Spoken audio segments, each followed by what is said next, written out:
BRDM-2 on Neuvostoliiton ja Varsovan liiton käyttöön tehty kevyesti panssaroitu ja uintikykyinen tiedusteluajoneuvo. Se on rakenteellisesti hyvin yksinkertainen, mutta sisältää muutamia suhteellisen erikoisia ratkaisuja.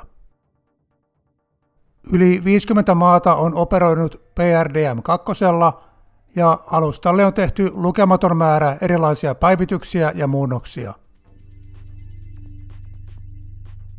Tämän videon tarjoaa YesDeli. YesDeli on suomalainen erikoiselintarvikkeiden maahantuoja ja tukkukauppa. Olen itse ollut YesDelin asiakas yli 5 vuotta. Olen pystynyt heidän valmistuotteellaan keventämään merkittävästi ruokavaliota. Eli jos aihe vähäkään kiinnostaa, niin suosittelen ainakin tutustumaan tarjontaan. Kesälomakauden kunniaksi YesDeli tarjoaa koodilla koeajo veloituksetta 1 paketin hiilaritonta pahtoleipää. Eli postimaksujen hinnalla voit testata, miltä leivätön leipä maistuu. Etu on voimassa 30.6.2023 saakka.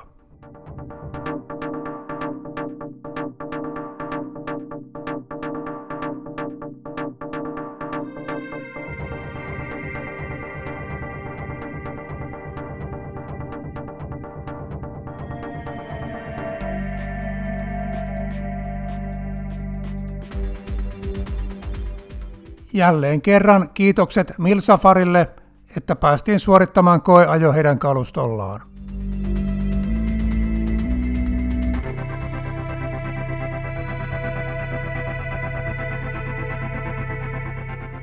Kylmän sodan aikana Neuvostoliiton sotilasdoktriinissa tiedustelu oli jaettu useaan limittäiseen tasoon. Karkeasti esitettynä rykmentin tiedustelukomppania suorittaa taktista tiedustelua aivan hyökkäyskärjen edellä, ja divisioonan tiedustelupataljoonan toiminta-alue on selkeästi syvemmällä vihollisen alueella. Tiedusteluyksiköillä on kahdenlaisia tehtäviä. Ensinnäkin tuottaa tavanomaista tiedustelutietoa maastosta ja vihollisen ryhmityksestä, mutta myös tilaisuuden tullen suorittaa soveltuvia taistelutehtäviä. Etenkin divisioonan tiedustelupateljoona oli varsin raskas sotilasyksikkö, joka kykeni rajoitetusti omatoimisiin operaatioihin.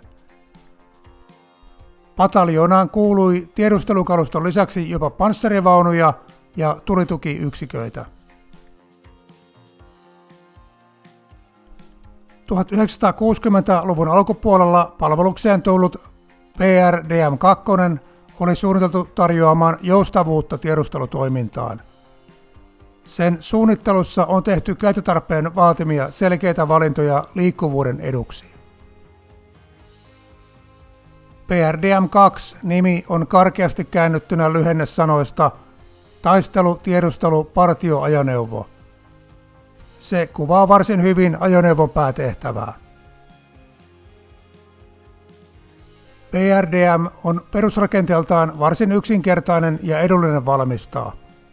Runko jakautuu 3 toisistaan erillään olevaan osastoon: ohjaamo, matkustamo ja moottoritila. Runko on muutenkin varsin umpinainen, ajoneuvossa ei ole edes ovia, vaan kulku tapahtuu kansiluukkujen kautta.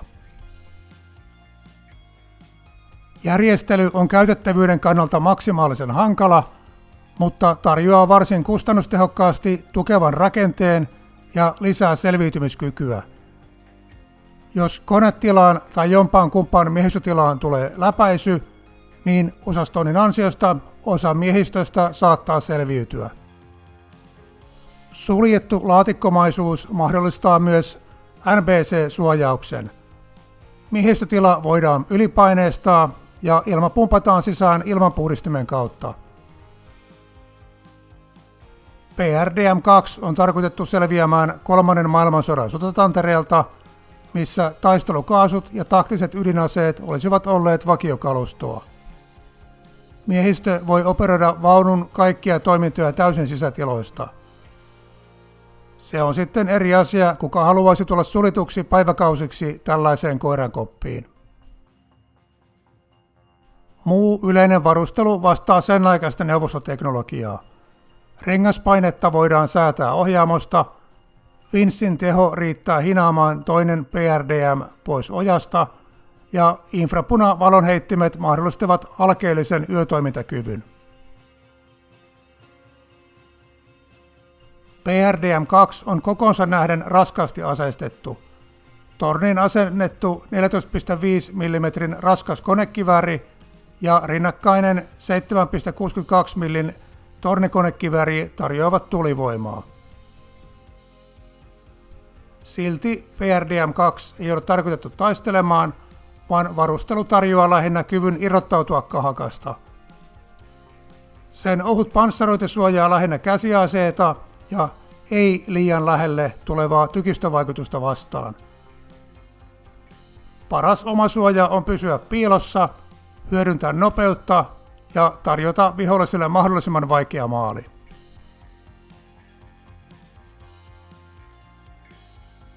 Hyväksi havaitulle alustalle tehtiin muitakin muunnoksia. Parhaisimpia laajasti käytettyjä malleja olivat ainakin panssaritorjuntaversio sekä kemiallisen ja radiologisen sodankäynnin tiedusteluajoneuvo. Panssaritorjuntamallissa matkustamon tilalle tuli Sagger panssaritorjuntaohjuksen ampumalaite. Tuo pelkääjän paikalla oleva linnunpönttö on ohjuksen tähtäinlaite, komento-ohjattavan ohjuksen hallintalaitteet on ohjaamossa. Saggerin kantama ja läpäisykyky oli aikalaiseksi varsin hyvä, mutta osumatarkkuus oli vähän sinne päin. Neuvostoliitto ratkaisi ongelman ampumalla enemmän ohjuksia. Rykmentin panssaritorjuntakomppaniassa oli 9 PRDM-2, jokaisessa 6 laukaisuvalmista ohjusta, niin väkisinkin alkaa johonkin tulemaan osumia. Mekanisoituun prikaatiin kuului myös kemiallisen sodankäynnin joukkue, jonka ajopelinä oli erikoisvarusteltu PRDM-2-ajoneuvot. Joukkueen tehtävä oli tiedustella mahdollisen etenemisreitin säteily- ja kontaminaatiotasoja. Kylmän sodan aikana Länsi-Saksaan sijoitetut NATO-joukot oli koulutettu tunnistamaan PRDM-2 eri versiot. Ne olivat suorastaan himoittuja maaleja. Tiedusteluajoneuvon ilmaantuminen näköisellä tarkoittaa, että vihollisen panssarikiila hyökkää 12 tunnin kuluessa. NBC-tiedusteluauton näkyminen vinkkaa, että vihollinen saattaa valmistella alueelle taktista ydinasetta tai kaasuhyökkäystä. Varsovan liiton tiedustelutoiminta oli hyvin keskitetysti komennettua. Tiedusteluosastot ajavat määrättyjä rinnakkaisia uria pitkin ja säilyttävät jatkuvan radioyhteyden johtoportaaseen. Puolalaiset kertovat mekanisoidusta tiedustelusta hyvin kuvaavaa vitsiä.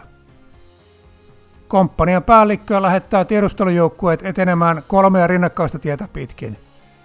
Vihollisen päävoimat ovat siellä, mistä kukaan ei palaa takaisin laatimaan tiedusteluraporttia.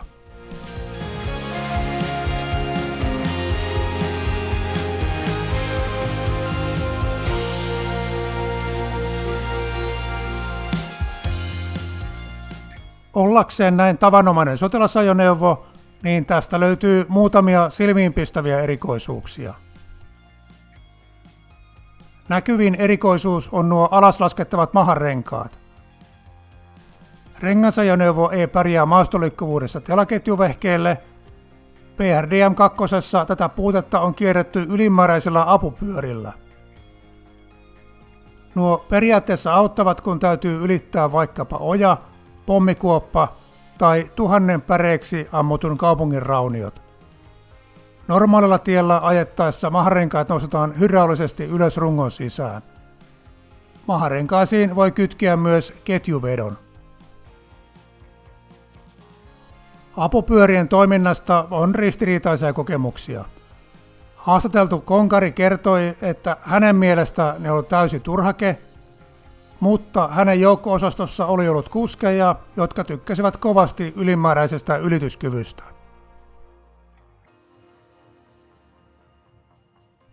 PRDM2 on ajoneuvoksi erittäin kykenevä vesistöajoon, mutta siihen sisältyy kiinnostava haaste. Sotilasajoneuvon tekeminen vesistön ylityskykyiseksi ei ole teknisesti mahdottoman vaikeaa. Jos alusta on vesitiivis, niin ajoneuvo vähintään kahlaa tai peräti kelluu. Joidenkin taistelutila voidaan ylipaineistaa, jolloin se voi syväkahlata snorkkelin avulla. Se on sitten toteutustavasta kiinni, miten sujuvasti vesistöajo sujuu ja mitä rajoitteita siihen sisältyy. Yleisesti rantautuminen on merkittävästi vaikeampaa kuin veteen ajaminen. PRDM2 on kertoman mukaan yksi parhaiten vedessä kulkevista panssaroidusta ajoneuvoista. Kellovuus, tasapaino ja ohjattavuus vedessä on hyvä. Vesistöajoa varten keulan uintikilpi nostetaan ylös ja takana oleva suihkuturbiinin luukku avataan. Mutta kellovuutensa vuoksi PRDM2 on myös todella hankala päästä itsenäisesti pois vedestä. Rantautumispaikka täytyisi olla valmiiksi tiedusteltuna, edellytyksenä pitävä ja tasaisesti madaltuva pohja. Siviilikäyttöön myytyjä PRDM:iä on jopa rekisteröity maantiekäyttöön. Ei tietenkään Suomessa, mutta ainakin Briteissä. Ulkomitoiltaan ja ajattavuudeltaan tämä vastaa pientä kuorma-autoa, ei ihan tavallista panssaroidulle sotilasajoneuvolle.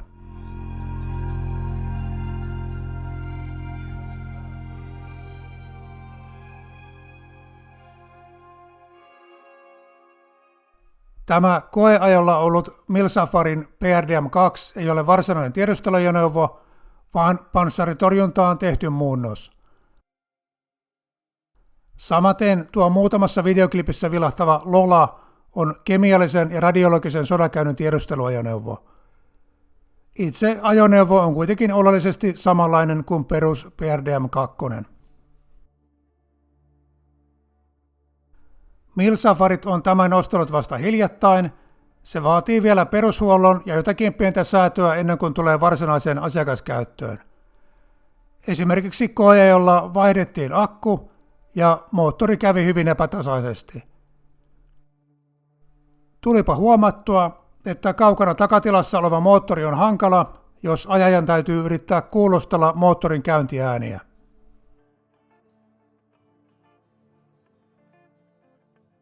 Kytkin ja vaihteet on työläät. Kummassakin piti käyttää voimaa ja kirosanoja. Vaihdelaatikko on vielä peilikuvana. Jostakin syystä minun oli todella vaikea oppia sitä. Muilta osin PRDM2 on varsin mukava ajettava. Voisi monessa asiassa verrata vaikka Pasiin. Näkyvyys on parempi kuin odotin. Eteenpäin on riittävän iso ikkuna ja vasemmalle poikkeuksellisen hyvät prismat. Oikean kyljen näkyvyys on heikko, eli liikenteessä olisi hyvä olla vaununjohtaja tähystämässä luukusta. Mahapyöriä ei testattu esteiden ylitykseen, kunhan omaksi iloksi niitä nostettiin ja laskettiin. Itse kyllä ihmettelen, miten ovat tuollaiseen viritelmään päätyneet. Jos johonkin pääseminen edellyttää apupyöriä, niin kannattaako sinne oikeasti mennä ollenkaan? Peri-venäläinen tapa kulkea vain kansiluukkujen kautta vaatii totuttelua, mutta se lienee tuttua kaikille neuvostokalustoa käyttäneille. Osastoinnin vuoksi tilajako on kankea, mutta ohjaamo voi pitää jopa mukavana.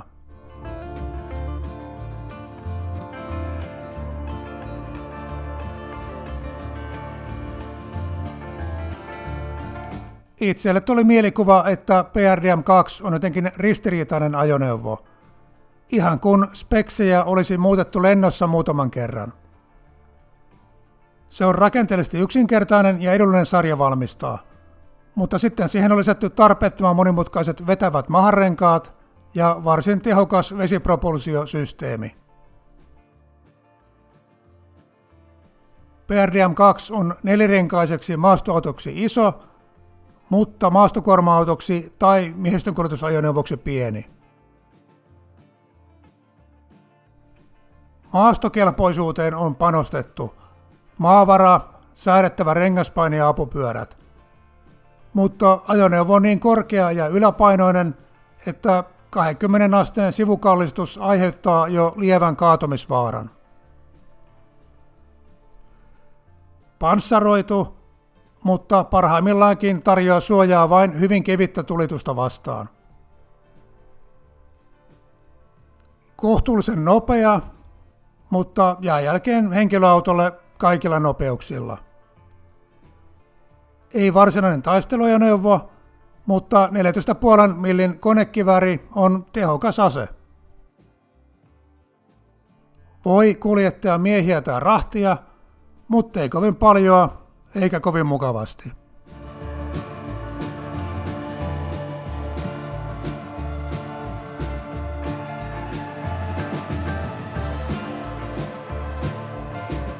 Yli 60-vuotias ajoneuvo vilahtelee edelleen uutiskuvissa ympäri maailmaa. PRDM2 pitkä palveluhistoria ei johdu siitä, että se olisi paras lajissaan, vaan siksi, että se hoitaa kustannustehokkaasti sille asetetut tehtävät. Jokainen PRDM:llä operoinut armeija on tehnyt alustalle enemmän tai vähemmän onnistuneita päivityksiä. Yleislinjana voi sanoa, että jos joku itä-eurooppalainen asejärjestelmä mahtuu PRDM2 katolle, niin joku on sen sinne asentanut. Aseistuksen lisäksi moottoria, elektroniikkaa, pimeänäkölaitteita ja panssarointia on modernisoitu. Jotkut ovat jopa luopuneet apupyöristä ja lisänneet sivulle kulkuovia. Näitä käytetään myös mellakkapoliisien työvälineinä. Kovin taistelukelpoinen tämä ei ollut edes 60-luvulla ja vielä vähemmän nykyään. Nopeus ja piileskely ei tarjoa samanlaista suojaa kuin ennen vanhaan.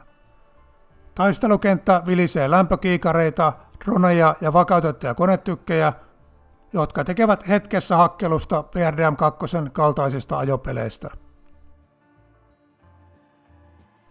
Ukrainan sodassa näitä käytetään lähinnä paremman puutteessa. Modernisoinnitkaan eivät kummoisesti suojausta paranna. Iästään ja erikoisuuksistaan huolimatta PRDM2 oli erittäin mielenkiintoinen koeajo. Jäin oikeastaan ihmettelemään, että miksi näitä ei ole aikanaan ostettu Suomeenkin. Luulisi, että tällainen yksinkertainen kustannustehokas ajopeli olisi ollut köyhän maan hankintalistan kärjessä. Jos tällainen kylmän sodan vähemmän tunnettu työjuhta kiinnostaa, niin suosittelen lämpimästi retkeä Pornaisten suuntaan.